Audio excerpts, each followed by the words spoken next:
Hello. Hey guys. It's good to be here. So yeah, I'm Jennifer Leupp. I have a few different names and different things. I also go by Jeni Marie.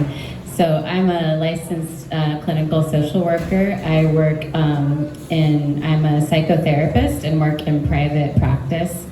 And I specialize in trauma. So I use EMDR with my clients, a trauma treatment. And I also specialize in substance misuse and relationship issues. And I wrote this book, had a company reach out to me, and I worked with them on this book. And so I guess I'll just start out telling you a little bit about my sobriety journey, and then I'll tell you about my health journey. And so I've been sober now for about 11 and a half years. Thanks.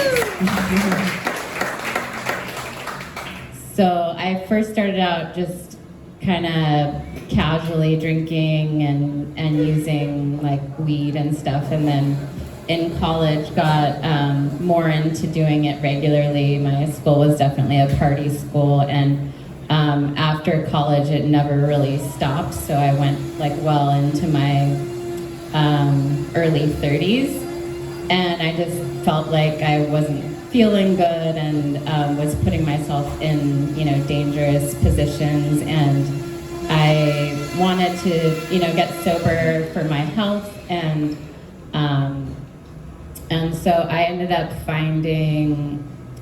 I got sober by myself a couple times, but I was able to do it for like 6 months at a time. But what really ended up helping me was getting involved with recovery communities like 12-step programs, and I also did Refuge Recovery, which is a Buddhist recovery program. So I think it's really helpful if you do have a problem with alcohol or drugs to get involved with some kind of community that helps to support you, where you can meet other people that are also on a sobriety journey, and people make friends that you can hang out with, and people that support your sobriety. So yeah, that's a little bit about that. So the book just has some tips on how to get sober, how to work on your thinking. It has a lot of mindfulness exercises in it. I'm also a yoga instructor, so I have a big background in mindfulness, and I use that a lot with my clients too. And it just has some information about like what alcohol does to your body and things like that. So yeah, that's my book. And so I have copies of it if you want to purchase it over here, and I can also sign it if you want. I don't think I even brought a pen, but maybe I have one in the car. So yeah, so a little bit about my health journey. So I became vegetarian in high school. Yeah, in high school, like when I was 15. And then in Santa Cruz, it was where I went to school, it was really easy to be vegan. I met some animal rights people, and they had vegan food at the dining hall, but I was still like kind of using a lot of drugs and alcohol at that time. And then I ended up, I moved back to LA area and kind of found the Erewhon community, and I was struggling with some candida issues.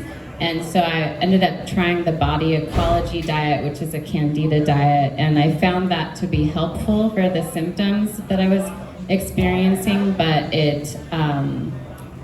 I also felt the most depressed I ever felt at that time for some reason, and I think it had to do with taking out the fruit and things like that. So I've found that really incorporating a lot of fruit really helps me with feeling like happy and joyful. And so yeah, I heard about raw foods around that time. I think I had the 80-10-10 book, and which is the low-fat, high-fruit with like no spices, like no salt. And I tried that for a little bit, and I was like, it's too bland for me. I can't deal with it. So I think I put that aside for years, and then I ended up doing a coaching session with a friend of mine who introduced me to the Raw Food Romance, she does a low-fat, like high-fruit raw vegan diet, and she's, you know, lost a lot of weight, cleared up her skin, all kinds of things. And her recipes are really flavorful, so they have a lot of the spices. She still uses some salt and stuff. And so I did that for about a month, and I lost a lot of weight, and my skin cleared up. I used to have a lot of acne on my back and stuff. And then I think I probably fell out of it for a while. And then the same friend, she introduced me to the medical medium, who's also very similar. Like, he really likes a lot of high fruit. You know, you might have heard of him. He's very popular. And that really, his protocol really helped to keep my skin clear as well. And for that one, you don't even have to be fully raw to, at least I didn't have to be fully raw to experience like the benefits for my skin, just by eliminating like certain things like nutritional yeast, canola oil, like soy and corn and things like that really helped to clear up my skin. And being like high fruit, low fat, including celery juice, things like that. And then I still, at that time, my skin cleared up and I had lost weight, but I was still getting like chronic yeast infections. And so I ended up, Facebook helped me out with that. So I found people in there like, you have to go over fat-free and fully raw. So I did that. I cut out all the fats, like no oils, no avocados, no nuts or seeds, and I just did like fruit and vegetables raw for, and it took about 3 months for the yeast infections to clear up. And so that's what's worked for me. And then I was fully raw for 2 years. I did start incorporating more fats and going to some like more of the gourmet raw restaurants for a little while. But yeah, I think I have a little list of, maybe I won't even go for my list. All right.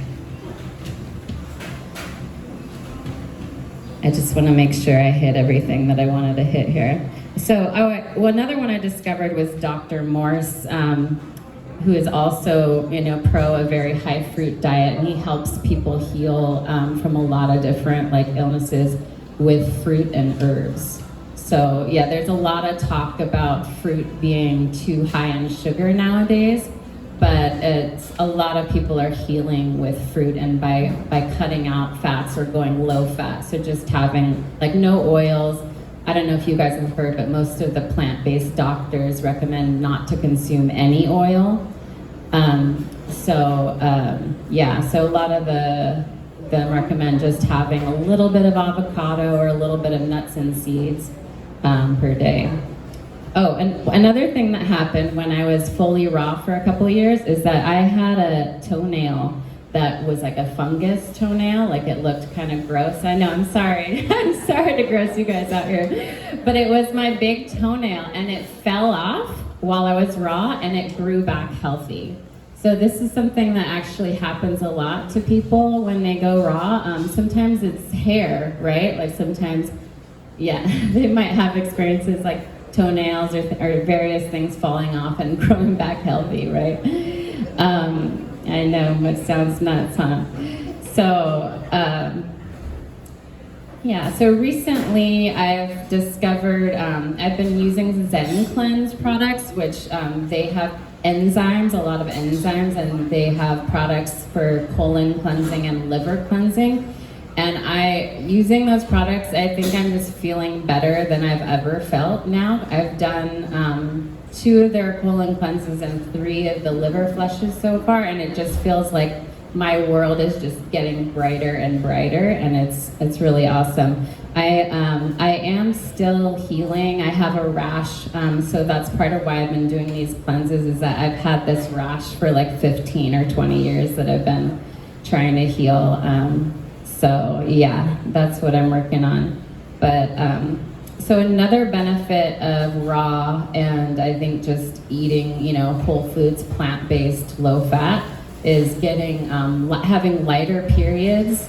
They used to be maybe 5 to 7 days, and now they're like 3 days long, and I hardly have any discomfort at all on my period.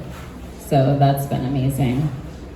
Some other benefits are just feeling joyful, improved digestion, and just more energy, and weight loss, again, like I mentioned, and yeah, just feeling good. So yeah, let me know if you guys have any questions. That's pretty much, I think I got everything that I wanted to talk about here. Yeah. Coffee? Oh, well, coffee, I used to do a lot of caffeine, but I think it's bad. It can tax the adrenals. Yeah, what do you think about coffee? Well, there are a lot of controversial. Yeah. Things about coffee. Some people say it's good because it has caffeine. Some people say it's acidic, it's not good for the body. Yeah. So I've been trying to tell them that coffee for coffee now, and I feel like my digestion. Yeah. Can you tell, like, whether it's acidic or not to you? Like, yeah, I can tell too. Because if you have like a cup of coffee and you have like a fruit smoothie or like a green smoothie, you're drinking both of them at the same time, you're not going to want that coffee anymore, right? It's going to taste pretty nasty to you. And it can be very harmful for the adrenals, for the liver, and it makes it hard for your body to heal anything else that's going on, anything that your body is trying to heal. And it also, like, I found that the more coffee that I drank, the more tired I would get. And that's what it's doing. It's messing up your adrenals. I know I used to drink so much espresso in the morning before I would go to work, and I would just feel like I wanted to go to sleep. And now I'm just, have energy all the time, so. Jennifer Leupp, everybody. Yeah. How about a big round of applause?